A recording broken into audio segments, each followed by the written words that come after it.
Hello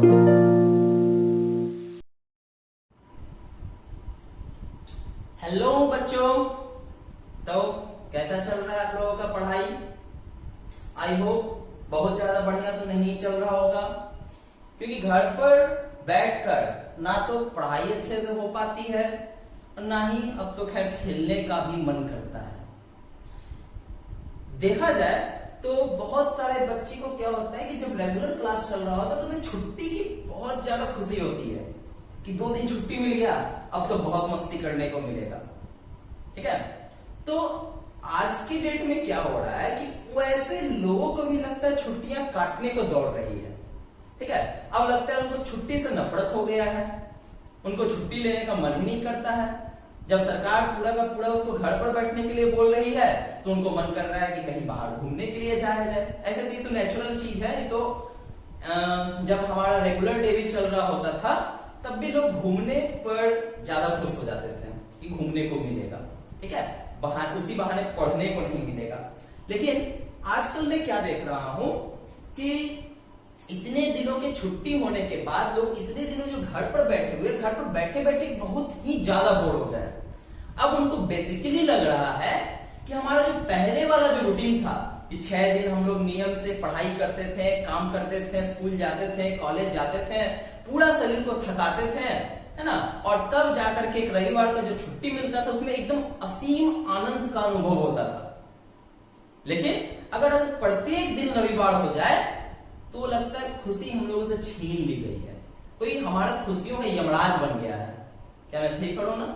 ठीक है, तो कुछ ऐसा ही हाल है हम लोगों का।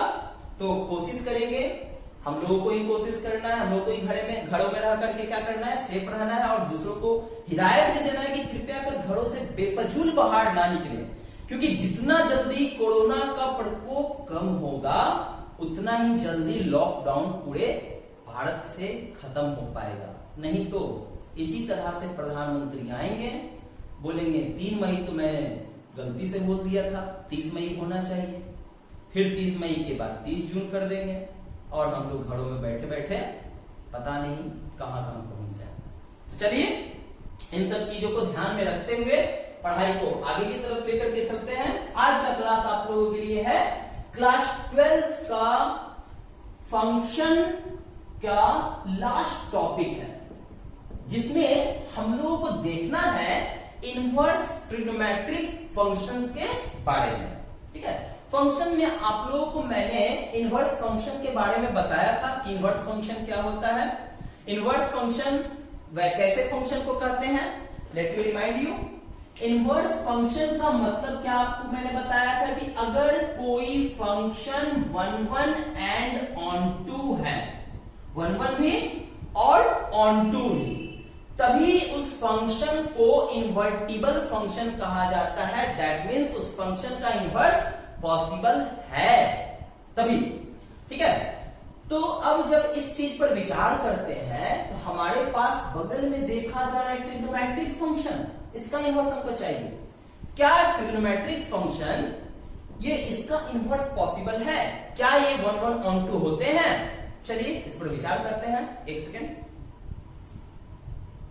चलिए कैमरा ठीक से काम कर रहा है। तो अगर हम बात करते हैं y equal to sine x की, हमारे पास एक फंक्शन है f(x) equal to y equal to sine x. जरा देखते हैं कि 1 है कि नहीं। 1 का मतलब क्या था? एक इनपुट का एक आउटपुट। अगर 2 इनपुट का सिंगल आउटपुट हो जाए तो उसको मेनी वन फंक्शन कहा जाता था। याद नहीं होगा आप लोगों को? ठीक है, तो अगर हम देखें ये हमारे पास फंक्शन है f(x) equal to sine x. हम पूछे आपसे कि अगर हम x की जगह, ये x का वैल्यू है, y का वैल्यू है, इनपुट है आउटपुट है, अगर x की जगह हम रख देते हैं π/6 मतलब 30 डिग्री, साइन 30 डिग्री का वैल्यू हाफ। ठीक है, चलिए कोई बात नहीं। अगर हम रख दें π/4 कितना हो जाएगा? 1/√2। अगर मैं x की जगह 120 डिग्री रख देता हूं, 120 डिग्री, 120 डिग्री का मतलब हमारे पास कितना हो गया? 2π/3, π/3 में 60, 60 गुना 120। अब साइन 120 का वैल्यू कितना होता है, कैसे निकाल सकते हैं? इसको लिख सकते हैं साइन 180 माइनस 60। 180 90 का इवन मल्टीपल है, 90 का इवन मल्टीपल 90 गुना 2, 2 क्या होता है? इवन नंबर होता है। इवन मल्टीपल में नो चेंज, साइन के बदले साइन आ जाएगा और ये 60 उतर जाएगा। सेकेंड क्वाड्रेंट में साइन होता है पॉजिटिव √3/2। इसका वैल्यू कितना हो गया? √3/2। चलिए बात करते हैं 135 डिग्री का, तो π/4 को 3 से मल्टीप्लाई कर देते हैं, 135 डिग्री हो गया। साइन 135 कितना हो जाएगा? साइन 180 माइनस 45, यानी कि साइन 45 का वैल्यू 1/√2। क्या देखने को मिला? हमें यहां पर देखने को मिला कि यहां पर दो इनपुट का आउटपुट सेम हो गया है। इसका मतलब ये फंक्शन ऑन वन नहीं है, नॉट वन वन। अब अगर ऑन टू हो भी जाए तो क्या फायदा? फंक्शन वन वन तो हुआ नहीं, ऑन टू होकर के क्या कर लेगा? इनवर्टिबल तो होगा नहीं, तो इसका इनवर्स कहां से पॉसिबल है? ठीक है, तो जनरली क्या होता है कि ट्रिग्नोमेट्रिक फंक्शन 6 का 6 ही हो, वो वन वन फंक्शन नहीं होता है। ठीक है, वो इनवर्टिबल फंक्शन नहीं होता है। अब इसको फिर भी हमको इनवर्टिबल फंक्शन के रूप में देखना है, समझना है, पढ़ना है, क्योंकि हमारे पास पूरा का पूरा चैप्टर है। तो हमको करना क्या होगा कि इसका जो डोमेन है, साइन एक्स की बात कर रहे हैं, साइन एक्स का डोमेन क्या था? -∞ से +∞। ठीक है, नहीं याद है तो फंक्शन में जाकर के इसको देखिए और याद रखिए। फंक्शन को पढ़ने के लिए फंक्शन का प्रीवियस चीज याद रखना पड़ेगा। अगर आपको लगता है कि आप मैथ में अच्छा कर सकते हैं, आप या फिर मैथ में अच्छा बहुत ही अच्छा करना चाहते हैं, तो प्लीज फंक्शंस के डोमेन और रेंज को याद रखें, उसके ग्राफ्स के नेचर को याद रखें। इससे काफी ज्यादा आपको सहूलियत होगी। ठीक है, चलिए साइन एक्स का डोमेन क्या था? -∞ से +∞। वहां के बीच हम कोई भी वैल्यू रख सकते हैं और रख करके देखें फंक्शन मिनिमम हो गया। अगर हम उसको रिस्ट्रिक्ट कर दें, एक छोटा सा डोमेन ले लें जिसके बीच साइन अपना वैल्यू को रिपीट ना कर पाए, तब हम उसका क्या कर सकते हैं? 1 1 ऑन 2 निकाल सकते हैं, उसको इनवर्टिबल हम बना सकते हैं। जैसे कि मेरे कहने का मतलब है कि हम इसको मिटाते हैं। अगर नोट करना है नोट कर सकते हैं। ठीक है, चलिए मिटाते हैं।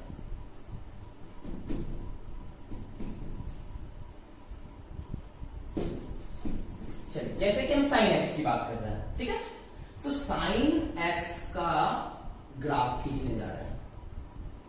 आप सभी लोग को याद होगा साइन एक्स का ग्राफ मैक्सिमम 1 तक और मिनिमम -1 तक जाना चाहिए। ठीक है, पीछे की तरफ भी सेम उसी तरह से।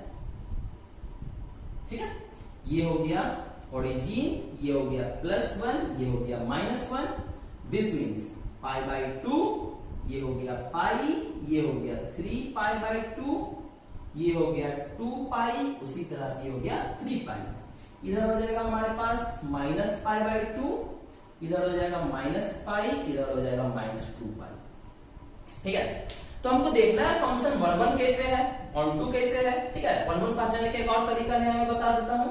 ठीक, तो एक्स एक्सिस के पैरेलल हम लाइन खींचेंगे। मान लीजिए हमको पता करना है कि 0 से π के बीच 1 1 हो सकता है कि नहीं हो सकता है, तो 0 से π के बीच हम क्या करेंगे? एक्स एक्सिस के पैरेलल, ये एक्स एक्सिस हमारा और ये है वाई एक्सिस, इसके पैरेलल एक लाइन खींचेंगे। लाइन खींचने के बाद अगर मोर देन 1 पॉइंट को इंटरसेक्ट करता है तो इसका मतलब ये 1 1 नहीं है। देख सकते हैं यहां पर x का वैल्यू कुछ और है, यहां भी x का वैल्यू कुछ और है, लेकिन x का वैल्यू तो डिफरेंट है, अलग अलग है, लेकिन उसका आउटपुट देखिए तो आउटपुट एकदम सेम जगह, सिर्फ यहीं पर इंटरसेक्ट किया, मतलब आउटपुट सेम है। फंक्शन कैसा हो गया? मेनी वन, मतलब 0 से π के बीच तो बिल्कुल इन्वर्टिबल नहीं होगा। तो हमको ऐसा इंटरवल चूज करना पड़ेगा कि जिसके बीच इसका वैल्यू रिपीट ना हो। ठीक है, तभी हम इसका क्या कर सकते हैं? इनवर्स फंक्शन निकाल सकते हैं। तो जरा गौर से देखा जाए कि अगर इसको -π/2 से +π/2 के बीच अगर सेलेक्ट करते हैं, अगर इसके डोमेन को -π/2 से π/2 के बीच, यहां से यहां के बीच, अब लाइन खींचिए तो -π/2 से +π/2 के बीच, कभी भी इसके ग्राफ को 2 बार कट नहीं करेगा एक्स एक्सिस के पैरेलल खींचेंगे तो। इसका मतलब है कि -π/2 से π/2 के बीच अगर हम इसके ग्राफ को रिस्ट्रिक्ट कर देते हैं, साइन एक्स को अगर रिस्ट्रिक्ट कर देते हैं, तब इसका इनवर्स निकालना पॉसिबल है। तब ये 1 1 भी हो सकता है और ऑन टू भी हो सकता है।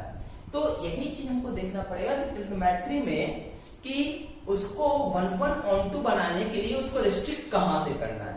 ठीक है, जैसे कि इसमें क्या देखे हम लोग, रिस्ट्रिक्ट कहां से करना है, -π/2 से लेकर के +π/2 तक।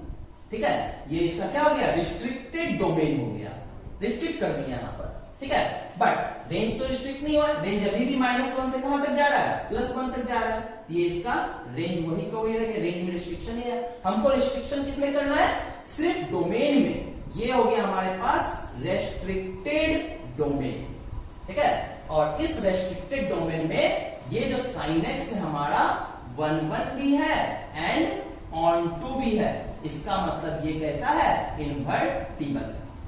ठीक है, तो ये बात तो आपको एकदम अच्छे समझ में आ गई कि कोई भी ट्रिग्नोमेट्रिक फंक्शन ऑलवेज क्या होगा, वो इन्वर्टिबल नहीं होगा। उसको इन्वर्टिबल बनाने के लिए उसका डोमेन को क्या करना पड़ेगा, रिस्ट्रिक्ट करना पड़ेगा, तब जाकर के उसका इन्वर्स पॉसिबल होगा। अब चलिए इसका इन्वर्स निकाल करके देखते हैं बदल में।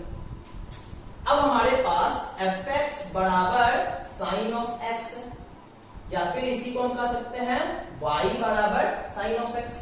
इन्वर्स का मतलब है इस साइन को उठा करके हम इनपुट की तरफ लेकर के आएंगे और इसको आउटपुट की जैसा बनाएंगे, तो हमारे पास हो जाएगा sine inverse of y equal to x।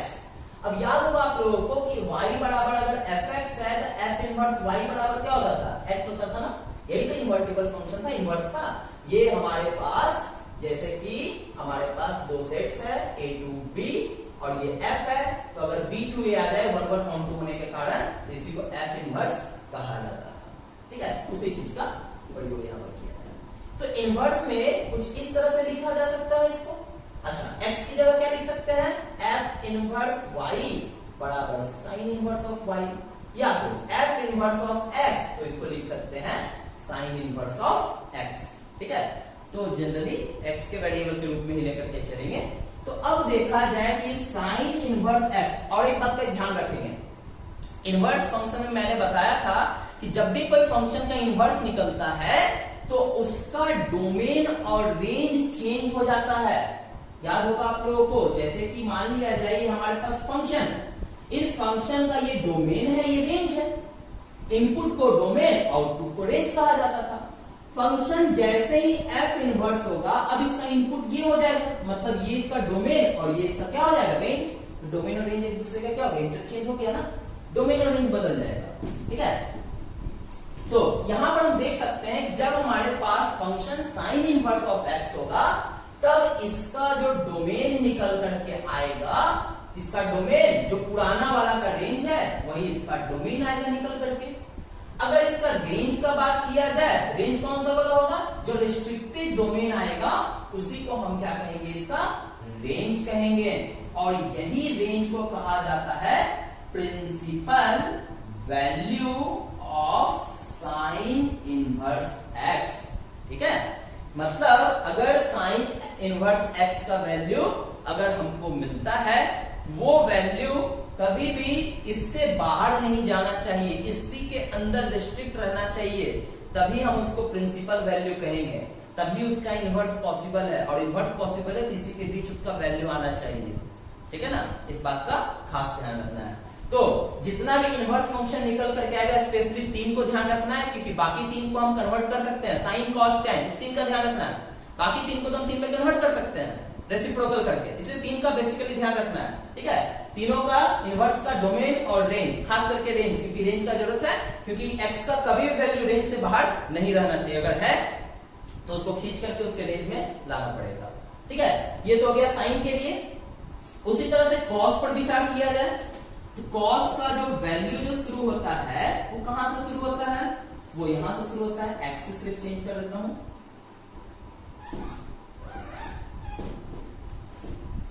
ठीक है, एक्सिस को यहां से बना देता हूं। चलिए, ये कॉस को रिप्रेजेंट करेगा। ठीक है, कॉस में देखा जाए कि ये कहां से कहां तक अपने वैल्यू को क्या कर सकता है, रिपीट नहीं कर सकता है। तो अगर हम यहां से शुरू करें और यहां तक लेकर के चले, ये वाला पोर्शन, ये पोर्शन, ठीक है, ये अपने वैल्यू को रिपीट नहीं करेगा। कोई भी लाइन नहीं खींचिए, यहां से यहां तक में कभी भी इसको 2 बार नहीं कट कर सकता है। इसका मतलब यहां से यहां के बीच क्या है, ये 1 1 है। ऐसा नहीं कि इधर नहीं ले सकते, इधर भी हम ले सकते हैं, इधर भी ये 1 1 दिखाएगा, लेकिन पॉजिटिव लेकर के चलना है, ठीक है ना। तो हमारे पास ये इंटरवल किसका, जो cos x का जो इंटरवल मिला, यहां लिखो fx equal to cos x, इसका जो इंटरवल मिला, रेस्ट्रिक्टेड डोमेन जो मिला, वो कितना निकल करके आया, जरा देखा जाए। 0 से शुरू हुआ है π/2 और यहां जाते जाते पाई हो गया, इसका रेस्ट्रिक्टेड डोमेन हो गया 0 से पाई। रेंज वही है अभी भी, इसका रेंज -1 से +1, रेंज में कोई प्रॉब्लम नहीं है, ठीक है। अब अगर इसका क्या निकाला जाए, cos इनवर्स x, मतलब इनवर्स निकाला जाए, तो इनवर्स का जो डोमेन आएगा वो कितना निकल करके आएगा, -1 से +1, रेंज डोमेन बन जाएगा, और डोमेन जो रेस्ट्रिक्टेड वाला है वो इसका क्या बन जाएगा, रेंज बन जाएगा। ये हो गया cos इनवर्स x वाले के लिए, ठीक है। तो जल्दी से इसका स्क्रीनशॉट ले ले, इसको नोट कर ले, ताकि तीसरा फंक्शन tan की तरफ हम चल सकें। चलिए, आई होप आप लोगों ने नोट कर लिया होगा।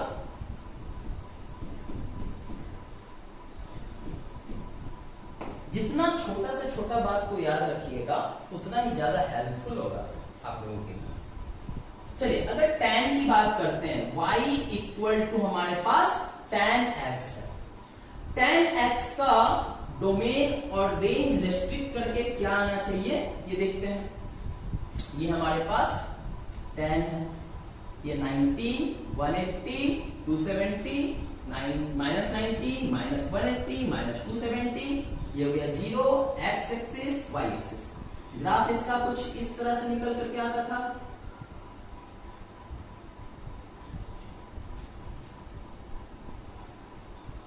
ठीक है, कुछ इस तरह से ग्राफ निकल करके आता, 0, π/2, पाई, 3 π/2, -π/2, -π, -3π/2।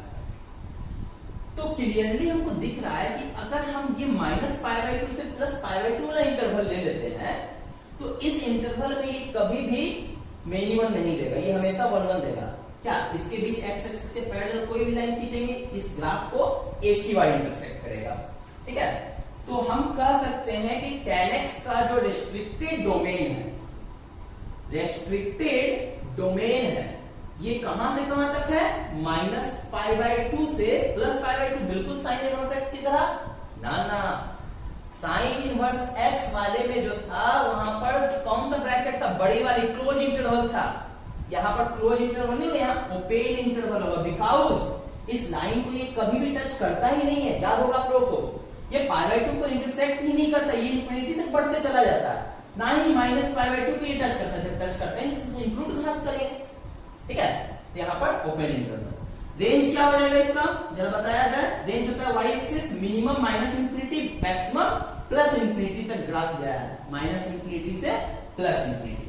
अब अगर हम बात करते हैं इसके इनवर्स का, tan इनवर्स x, तो इसका नया डोमेन क्या हो जाएगा, -∞ से +∞, और रेंज क्या हो जाएगा, -π/2 से +π/2।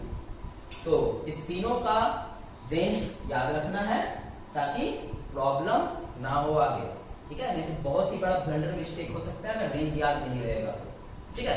चलिए, नोट कर लिया जाए।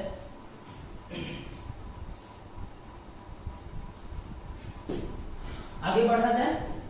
अब इस इन्वर्टिबल फंक्शन का, इनवर्स ट्रिग्नोमेट्रिक फंक्शन का कुछ प्रॉपर्टीज है जिसको जानना एक्सरसाइज पर चलने से पहले आप लोगों के लिए बहुत ही जरूरी है, ठीक है। तो हम लोग चलिए इसी पर चलते हैं, प्रॉपर्टीज को विचार करते हैं, ठीक है।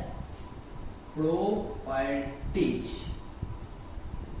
Of ITF, inverse trigonometric function, ITF software में, ठीक है। सबसे पहला प्रॉपर्टी है इसका फर्स्ट नंबर, कि अगर sine inverse of sine x मिले या फिर sine of sine inverse x मिले, तो इसका फंक्शन और क्या है, इनवर्स है। फंक्शन और इनवर्स एक साथ अगर कंपोजिट होगा आइडेंटिटी हो जाता है, बताया होगा मैंने इनवर्स फंक्शन वाले में, ठीक है। फंक्शन का इनवर्स या फिर फंक्शन और इनवर्स दोनों अगर एक दूसरे के साथ कंपोज करता है तो आइडेंटिटी फंक्शन, मतलब जिस वेरिएबल का रहता है वही वेरिएबल, उसको आइडेंटिटी फंक्शन कहते हैं। ठीक है, ये हो जाता है, यानी कि इनवर्स और ये या ये और इनवर्स एक दूसरे को कैंसिल करके क्या बचाएगा, x बचाएगा। ठीक है, लेकिन कब ये पॉसिबल है, when x belongs to range. Range किसका, रेंज सभी का नहीं, ये साइन है तो साइन इनवर्स वाला रेंज। ठीक है, यानी कि -π/2 से +π/2 के बीच वाला जो है उसी का इनवर्स। ठीक है, यानी कि किसी का भी रेंज उठा करके नहीं देते हैं, यहाँ रेंज हम लिखेंगे, ध्यान रखना है कि जो हमारे पास इनवर्स है उसका रेंज वहां पर यूज करना है। ठीक है ना, चलिए जैसे कि अगर हम समझते हैं कि मान लीजिए हमारे पास साइन इनवर्स ऑफ साइन दे दिया गया 3π/4। ठीक है, क्या होगा वैल्यू। ठीक है, हमारे पास ऑप्शन है, पहला 3π/4, दूसरा π/4, तीसरा -π/4, चौथा नन। क्या ऑप्शन मारेंगे। ठीक है, बहुत लोग क्या करेंगे, साइन इनवर्स साइन दिख रहा है। ठीक है, जैसे ही साइन इनवर्स साइन देखते हैं इन दोनों को डिलीट, 3π/4 आंसर बिल्कुल गलत, ये आंसर नहीं होगा। तब तो आप बोलेंगे सर ये तो फॉर्मूला गलत हो गया। नहीं, फॉर्मूला बिल्कुल सही है। फॉर्मूला तभी सही है जब x रेंज को बिलोंग करता है। यहाँ पर x का वैल्यू आप लोगों ने क्या निकाला, 3π/4। क्या ये रेंज के अंदर आया है, ये रेंज के अंदर नहीं आया है। It does not belong between -π/2 से π/2, -90 से 90 के बीच होना चाहिए। ये 135 डिग्री है, कहां उसके बीच में आया। ठीक है, इसलिए ये आंसर नहीं होगा। तो ऐसे सिचुएशन में हम इसको अप्लाई नहीं कर सकते हैं। हम क्या करेंगे, इसको रिस्ट्रिक्ट करेंगे। साइन इनवर्स साइन 3π/4 135 डिग्री है ना, हम इसको लिख सकते हैं पाई -π/4। क्या कोई दिक्कत है। देखिए 4π में से एक पाई जाएगा तो 3π/4। ठीक है, यानी कि इसको ऐसे लिखे हैं 3π/4 है ना, 4π - π, 3π को लिख सकते हैं क्योंकि 4 से भागा लगाना है। अब अलग अलग कर देंगे तो पाई माइनस कितना बचेगा, π/4 बचेगा। साइन पाई माइनस थीटा, ये क्या हो जाएगा, साइन थीटा हो जाएगा। ठीक है, और सेकेंड क्वाड्रेंट में होने के कारण पॉजिटिव भी होगा साइन। अब हम देख रहे हैं कि x का जो वैल्यू रेंज के अंदर है, मतलब साइन इनवर्स साइन कैंसिल हो सकता है। अब हम इसको कैंसिल करेंगे, शुरू में कैंसिल नहीं कर सकते थे, शुरू में कैंसिल कर देंगे, पूरा गलत हो जाएगा। ठीक है, इसका एक्चुअल आंसर कौन सा है, ऑप्शन नंबर बी। आप लोग को समझ में आ गया होगा कि कभी भी रेंज से बाहर रहेगा, जिस भी फंक्शन का हो, हम सबसे पहले उसको रेंज के अंदर लाएंगे, तभी हम कोई भी प्रॉपर्टी, जितना प्रॉपर्टी में बताया जाएगा कि कोई भी प्रॉपर्टी सिर्फ उसके रेंज तक ही वैलिड है। जहां रेंज से बाहर होगा कोई वैलिडिटी नहीं होगा। तो हमको वैलिड कराने के लिए, फॉर्म लगाने के लिए क्या करना पड़ेगा, प्रॉपर्टी लगाने के लिए उसको हमको क्या करना पड़ेगा, रेंज में पहले लाना पड़ेगा। रेंज में लाने के लिए क्या करना पड़ेगा, हमको क्वाड्रेंट रूल यूज करना पड़ेगा, जो क्लास 11 का टर्म है ट्रिग्नोमेट्री का। सबसे पहला टॉपिक यही है, क्वाड्रेंट रूल। ठीक है, इसको यूज करना पड़ेगा। चलिए, समझ में आ गया होगा आप लोग को, नोट भी हो गया होगा। इसी प्रॉपर्टी को आगे की तरफ बढ़ाते हैं। अगर कॉस में आ जाए तो कॉस में भी सेम वही आ जाएगा, या फिर कॉस इनवर्स कॉस एक्स हो, या फिर cos into cos inverse x हो, इसका वैल्यू क्या हो जाएगा x. tan inverse tan x हो, या फिर tan इनवर्स एक्स हो, इसका वैल्यू भी क्या हो जाएगा एक्स। बट सबका वही कंडीशन है कि x का वैल्यू जो होना चाहिए वो उसके रेंज में होना चाहिए। कॉस इनवर्स का रेंज 0 से पाई और इसका रेंज -π/2 से +π। ठीक है, रेंज याद रखना है, बार बार मैं रेंज नहीं लिखूंगा अब। ठीक है, इसलिए आपको याद रखना है साइन कॉस tan एटलीस्ट 3 का। ठीक है, ये सिंपल सा प्रॉपर्टी है। सेकेंड प्रॉपर्टी की तरफ चलते हैं कि अगर साइन इनवर्स ऑफ -x है, tan इनवर्स ऑफ -x है, कोसेक इनवर्स ऑफ -x है, 3। तो ऐसे सिचुएशन में करना क्या है, माइनस को बाहर कर लेना है।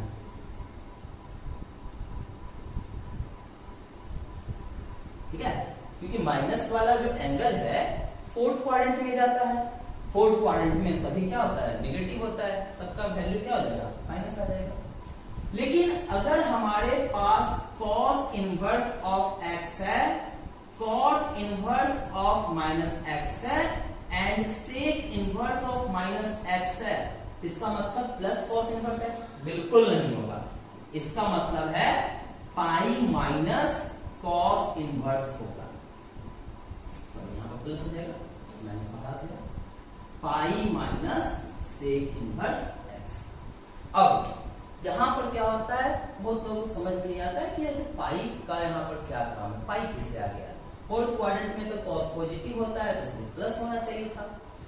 सिर्फ अगर प्लस ले लेंगे तो ऐसे सिचुएशन में क्या होगा कि वो अपना जो रेंज है उसका, ठीक है, यानी कि जो उसका प्रिंसिपल वैल्यू, किसी रेंज को प्रिंसिपल वैल्यू भी कहा जाता है, प्रिंसिपल वैल्यू उसको छोड़ करके बाहर जा सकता है, इसलिए उसको बचाने के लिए इतना काम किया गया है। अब कैसे किया गया जरा देख लेते हैं। चलिए पहले इस पर ध्यान देते हैं कि sign inverse of minus x minus of sine inverse कैसे आता है। एक बार इसका प्रूफ और एक इसका प्रूफ मैं दिखाता हूं, ठीक है। प्रूफ चलिए मान लेते हैं कि हमारे पास ये y equal to sine inverse of minus x है, ठीक। अब क्या करते हैं, साइन इनवर्स को उठा करके इधर ले आते हैं, ये फंक्शन बन जाएगा इक्वल टू माइनस एक्स हो जाएगा, ठीक है, सही है। या फिर x इक्वल टू क्या लिख सकते हैं, माइनस ऑफ साइन y लिख सकते हैं, इसका माइनस हम इसको दे दिए, चलिए कोई दिक्कत नहीं। अब साइन हो गया निगेटिव, साइन निगेटिव कहां कहां होता है, साइन निगेटिव होता है थर्ड में और फोर्थ में होता है, फर्स्ट और सेकंड में तो साइन निगेटिव होता नहीं है, ठीक है। तो हम ऐसा कर सकते हैं कि x बराबर साइन ऑफ माइनस वाई लिख सकते हैं फोर्थ क्वाड्रेंट में, ठीक है। एंगल क्या है, फोर्थ क्वाड्रेंट में निगेटिव हो जाता है, फर्स्ट क्वाड्रेंट में पॉजिटिव हो जाता है, बात का ध्यान रखना है, ठीक है। अब साइन को उठा करके इधर ले आते हैं, तो साइन इनवर्स ऑफ x बराबर कितना हो गया, माइनस वाई, y बराबर कितना हो गया, minus of sine inverse x। क्या हम y किसको माने थे, sign inverse x minus x को माने थे, और वही y कितना निकल कर क्या है, माइनस बाहर कर दिया, अपना माइनस को बाहर कर दिया, इसीलिए हम इसको ये लिख सकते हैं उसी तरह से tan के लिए और cosec के लिए, ठीक है। अब जरा cos में दिखाते हैं यही चीज, मान लेते हैं y बराबर हमारे पास cos inverse of minus x है, cos को लेकर के y की तरफ आ जाएंगे तो हमारे पास इधर माइनस x बचेगा, यानी कि x का वैल्यू कितना हो जाएगा, minus of cos y। cos negative किसमें हो सकता है, यहां हो सकता है और यहां हो सकता है ना, यहां cos पॉजिटिव होता है, सेकेंड क्वाड्रेंट और थर्ड क्वाड्रेंट। अच्छा, सेकेंड क्वाड्रेंट में जाने के लिए पाई माइनस थीटा, थर्ड में पाई प्लस थीटा, फोर्थ में 2 पाई माइनस थीटा और माइनस थीटा होता है, जबकि फर्स्ट में सिर्फ थीटा होता है। इसको हम थर्ड क्वाड्रेंट में ले जा सकते हैं cos को, बिल्कुल नहीं, थर्ड क्वाड्रेंट में नहीं जाएगा, इसका रेंज देखिए 0 से पाई है, या तो फर्स्ट में रहेगा या तो सेकेंड में रहेगा, थर्ड में कभी नहीं जा सकता है। तो हम इस क्वाड्रेंट को cos के लिए यूज नहीं कर सकते हैं, इसको यूज कर सकते हैं, डेफिनेटली इसको कर सकते हैं, ठीक है। साइन में क्यों क्या है, फोर्थ क्वाड्रेंट में, क्योंकि साइन का जो रेंज है वो माइनस पाई बाय 2 से प्लस पाई बाय 2 है, तो प्लस पाई बाय 2 अगर ये है तो माइनस पाई बाय 2 ये हो सकता है, ये इसलिए फोर्थ क्वाड्रेंट में गया साइन वाला, ठीक है। फोर्थ क्वाड्रेंट क्वाड्रेंट भी उसी हिसाब से चूज करना है जो उसका रेंज होगा, रेंज से बाहर चूज नहीं करना है। ये कौन से क्वाड्रेंट में जाएगा, सेकंड वाले, सेकंड क्वाड्रेंट के लिए क्या यूज करेंगे, पाई माइनस थीटा, जिसको लिख सकते हैं पाई माइनस थीटा की जगह इसके पास क्या है, y। अब cos को वापस इधर बुला लेते हैं, cos इनवर्स x बराबर पाई माइनस y, y को इंटरचेंज कर देते हैं, y बराबर कितना हो गया, pi minus cos inverse x। क्या आ गया इसका value, cos inverse of minus x बराबर pi minus cos inverse x, ठीक है। प्रॉपर्टी ध्यान रखना है अच्छे से। चलिए दो तरह का हो गया, एक हमारे पास ये सिंपल वाला, दूसरा माइनस वाला। तीसरे प्रॉपर्टी की तरफ चलते हैं, प्रॉपर्टी नंबर 3, अगर sine inverse of 1 by x है, cos inverse of 1 by x है, tan inverse of 1 by x है, तो इसको हम लिख सकते हैं cosec इनवर्स x, इसको हम लिख सकते हैं sec इनवर्स x, इसको लिख सकते हैं cot इनवर्स ऑफ x। फिर से वही बात कहेंगे, x अपने रेंज में होना चाहिए, ठीक है। तो यहां पर हमारे पास क्या दिख रहा है कि इनवर्स का प्रॉपर्टी है, साइन का इनवर्स कौन नहीं जानता है, cosec होता है, cos का sec होता है, tan का cot होता है, तो और ज्यादा सिंपल है, ठीक है। चलिए आगे बढ़ते हैं, फोर्थ नंबर प्रॉपर्टी काफी इंपॉर्टेंट है ये सभी लोग के लिए। Sine inverse x plus cos inverse x बराबर पाई बाई 2। उसके बाद tan inverse x plus cot inverse x equal to pi by 2। Sec inverse x plus cosec inverse x बराबर पाई बाई 2। ये चौथा प्रॉपर्टी है। इस प्रॉपर्टी में ध्यान देने योग्य कुछ बातें हैं। अगर ये सब बात याद रहेगा तो ज्यादा याद करने की जरूरत नहीं पड़ेगा, ऐसे ही क्लास में ही याद हो जाएगा आप लोगों को, यहाँ पर देखते देखते। अभी जैसे कि इसको याद करने का कोई जरूरत नहीं है, इसको याद करने का कोई जरूरत नहीं है, इसको याद करने का कोई जरूरत नहीं है, रहा इसको भी याद करने को कोई जरूरत नहीं। देखिए मैं दिखाता हूँ। साइन का कॉम्प्लीमेंट्री कॉस होता है, tan का कॉम्प्लीमेंट्री कॉट होता है, सेक का कॉम्प्लीमेंट्री कोसेक होता है, सभी को पता है। कॉम्प्लीमेंट्री किसको कहते हैं? जिन दो एंगल्स का सम 90 डिग्री आया। क्या दो का एंगल नहीं है, दोनों का सम 90, दोनों का सम 90, दोनों का सम 90। हो गया कहानी खत्म। क्या चलिए, इतना इजी था, इतना ही इजी, ठीक है। इनवर्स इतना ही इजी है अगर इजीएस्ट मेथड से पढ़ रहे हो आप तब, नहीं तो इनवर्स के जैसा खराब चैप्टर भी कोई नहीं है, ठीक है। चलिए देखते हैं प्रूफ इसका। कभी कभी दिमाग घुमाने के लिए सीबीएसई बोर्ड वाले प्रूफ उठा करके डाल देते हैं, प्रूफ कीजिए, ठीक है। तो घबराने का कोई बात नहीं है, ठीक है। चलिए हम मान लेते हैं let y equal to sine inverse of x। कुछ नहीं करना, कभी भी प्रूफ वगैरह करना है मान लेंगे किसी भी एक को, कॉस इनवर्स को ही मान ले, साइन इनवर्स को मान ले, कोई दिक्कत नहीं। हाँ। इसको हम लिख सकते हैं sine y equal to x। कोई परेशानी नहीं होना चाहिए, यानी कि x इक्वल टू हो गया साइन y, साइन को कन्वर्ट कर सकते हैं कॉस में, इसको लिख सकते हैं pi by 2 minus y। Sine theta equal to cos pi by 2 minus theta होता है, बिल्कुल। अब यहां से कॉस को उठा करके कर देते हैं इधर, कॉस इनवर्स ऑफ x हो जाएगा। मतलब क्या बचेगा हमारे पास, पाई बाई 2 माइनस y बचेगा। y को उठा करके इधर कर लेते हैं, तो y plus cos inverse x बराबर पाई बाई 2 हो जाएगा। y किसको सपोज किए थे, साइन इनवर्स x को। क्या आ गया ना, ठीक है। बहुत ही सिंपल है, मैंने पहले भी कहा था, बहुत ही सिंपल है, ठीक है। अगले प्रॉपर्टी की तरफ चलते हैं, प्रॉपर्टी नंबर 5। बस एक बात का खास ध्यान रखना है, x अपने प्रिंसिपल वैल्यू से बाहर नहीं जाना चाहिए, ठीक है। चलते हैं प्रॉपर्टी नंबर 5 पर। Sign inverse of x plus, sorry ये तो मैं बता चुका हूं, sign inverse of y, cos inverse x plus cos inverse y, tan inverse x plus tan inverse y, ठीक है। चलिए इसका होता है, देखिए रिमाइंड करा देता हूं, काफी इजी, ये भी याद करना। साइन ए प्लस बी आप लोग को याद होगा, sine A into cos B plus cos A into sine B होगा ना। साइन ए प्लस बी का sine A plus B equal to sine A into cos B plus cos A into sine B, है ना। अगर हम क्या करते हैं कि कॉस को साइन के टर्म में लिखना चाहते हैं तो 1 minus sine square B, 1 minus sine square A into sine B लिख सकते हैं, बस बन गया फॉर्मूला हमारा।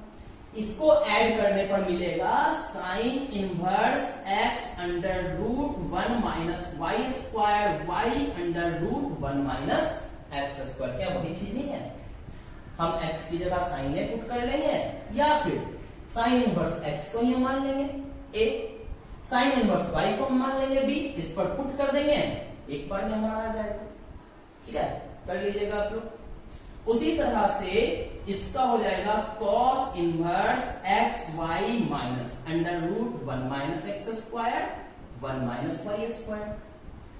ये दोनों cos को रिप्रेजेंट करेगा, ये भी साइन को रिप्रेजेंट करेगा। 1 माइनस cos स्क्वायर क्या होता है, साइन। याद होगा cos a प्लस b का formula, cos a into cos b minus sine a into sine b। जब प्लस था उधर माइनस था, तो प्लस है, यहाँ क्या है, माइनस है, ठीक है। और tan a प्लस b का क्या होता था, tan a plus tan b upon 1 minus tan a into tan b। बिल्कुल वही चीज मिलने वाला है, tan inverse x plus y 1 minus x Y.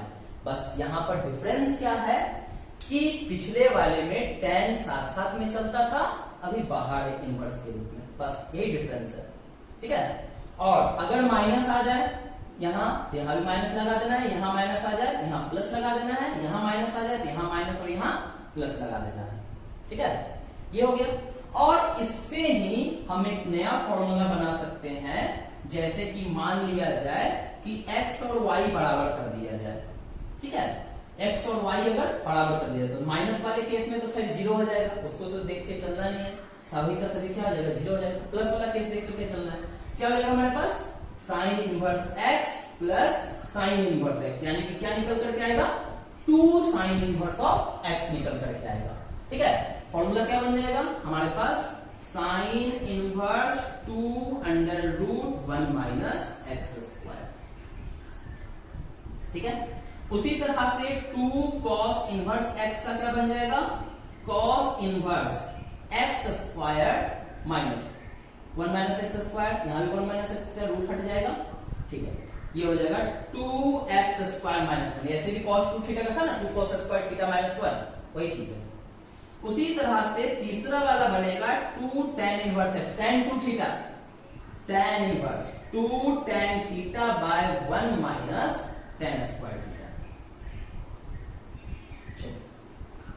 तो यहां तक आपको प्रॉपर्टी ध्यान रखना है, अगर 3x वाला भी आएगा कोई दिक्कत नहीं, एक और ऐड कर देंगे, साइन 3 साइन इनवर्स x। ठीक है, 3 साइन इनवर्स x, इस तरह से 3 साइन इनवर्स x, क्या इसका हो जाएगा, साइन 3 थीटा का क्या होता था, 4 sine cube theta, sorry 3 sine theta minus 4 sine cube theta, same to same यहां पर हो जाएगा। साइन इनवर्स आगे 3x minus 4x cube, 3 sine theta minus 4 sine cube theta. ठीक है, तो अगर पुराना फॉर्मूला याद है ट्रिग्नोमेट्री का, तो इनवर्स को ज्यादा रटने का जरूरत नहीं है, आसानी से ये याद हो जाएगा। ठीक है, अब क्या है कि हम किसी भी इनवर्स वाले फंक्शन को हम कन्वर्ट कर सकते हैं, जैसे कि अगर हमको साइन थीटा का वैल्यू अगर पता है कि 4/5 है, तो उससे हम कॉस भी निकाल सकते थे, tan भी निकाल सकते हैं, और ये तीनों निकलेगा तो बाकी 3 भी निकल जाएगा। उसी तरह से अगर हमारे पास साइन इनवर्स पता है कि साइन इनवर्स हमारे पास अगर सपोज दैट 4/5, साइन इनवर्स 4/5, ठीक है, साइन इनवर्स 4/5, तो इसको cos tan sec cosec cot सब के टर्म में लिख सकते हैं, बिल्कुल आसान है। क्या ये p है, ये h है ना, सबको मालूम है, तो b का वैल्यू कितना आ जाएगा, 3, cos इनवर्स की तरफ चलते, cos का फॉर्मूला क्या होता है, b/h, यानी कि 3/5, tan की तरफ चलते क्या आता है, b/b, p का वैल्यू 4, b का वैल्यू 3, cot की तरफ चलते, cot tan का उल्टा होता है 3/4, है ना, बस लिखते चलेंगे। ठीक है, समझ में आ गया ना बात को, हम सबको बना सकते हैं, इंटर कन्वर्ट कर सकते हैं। ठीक है, तो आज के लिए ITF से रिलेटेड इतना ही, और इससे रिलेटेड क्वेश्चंस जो बेसिक क्वेश्चंस है आप लोग बनाइएगा। आई होप सारा क्वेश्चंस तो नहीं, लेकिन कुछ क्वेश्चंस आप लोगों से डेफिनेटली बन जाएगा। ठीक है, अगर इतना बात आप लोगों को समझ में आ गया हो तो, ठीक है, नहीं तो दोबारा देखें वीडियो को, ठीक है, रिपीट करके देखें, लेकिन क्वेश्चन को बनाने का कोशिश करें। ठीक है, और फिर अगर मान लीजिए बेसिक लेवल का भी क्वेश्चन नहीं बनता है तो प्लीज कमेंट करके बताएं, तो अगले क्लास जो मैं लेकर के आऊंगा कुछ बेसिक्स क्वेश्चन भी रहेगा, और एनसीईआरटी के कुछ अच्छे प्रॉब्लम्स लेकर के आऊंगा जो बोर्ड्स अक्सर उस क्वेश्चन को पूछते हैं। ठीक है, तब तक के लिए हमारे चैनल पर बने रहें, लाइक शेयर और सब्सक्राइब कीजिए ताकि सभी को फायदा मिल सके। ठीक है, अपने आस पड़ोस को भी भेज सकते हैं, वो आती है। ठीक है, तो पढ़ते रहें। ठीक।